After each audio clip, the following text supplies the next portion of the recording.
दोस्तों, income tax department 4 तरह के नोटिस भेजता है।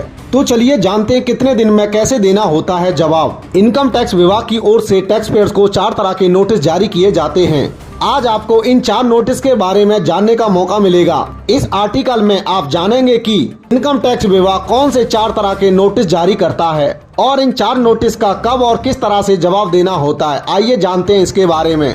दोस्तों, अगर आप भी जानना चाहते हो इन 4 नोटिसों के बारे में तो बने रहिए मेरे साथ इस वीडियो में एंड तक। आज के समय में income tax officer income tax return में छोटी छोटी कमियों के लिए नोटिस भेज रहे हैं। इनकम टैक्स नोटिस के प्रकार और उसका कारण समझे बिना कई बार टैक्स पेयर्स डर जाते हैं, लेकिन ध्यान देने वाली बात यह है कि अधिकतर नोटिस सिर्फ टैक्स पेयर से स्पष्टीकरण चाहने के लिए भेजे जाते हैं। आज हम टैक्स पेयर्स को आने वाले 4 अलग अलग प्रकार के कर नोटिसों के बारे में बता रहे हैं और उन्हें इसका जवाब कैसे देना चाहिए इसके बारे में भी बताएंगे। नंबर 1, धारा 131 ब्रैकेट में 1A के तहत नोटिस। अगर असेसिंग ऑफिसर यानी AO को लगता है कि आप इनकम छिपा रहे हैं तो आपको नोटिस मिल सकता है। यह एक प्रकार की जानकारी है कि AO मामले की जांच शुरू कर रहा है। टैक्स पेयर्स www.incometaxindia.e-filing.government इनकी वेबसाइट पर लॉगिन करके इस टैक्स नोटिस का जवाब दे सकते हैं। अगर आपके पास सभी डॉक्यूमेंट्स नहीं है तो आपके पास जो भी है उन्हें टाइम लिमिट के अंदर आवेदन के साथ भेजें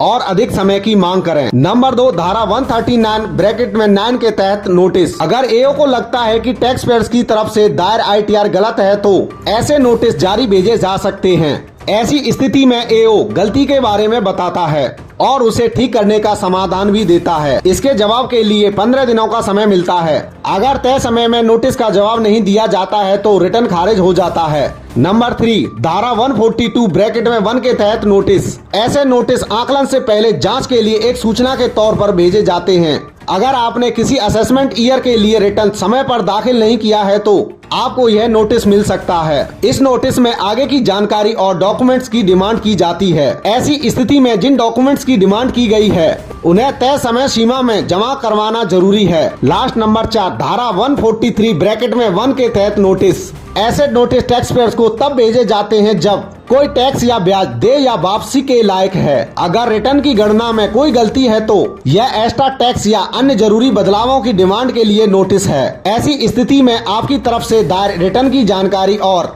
AO की तरफ से की गई गणना शामिल होगी। इसी नोटिस का जवाब आपको 30 दिनों में देना होगा। दोस्तों, हमें कमेंट बॉक्स में कमेंट करके जरूर बताना इनकम टैक्स डिपार्टमेंट की तरफ से आई यह महत्वपूर्ण जानकारी आपकी समझ में आई या नहीं।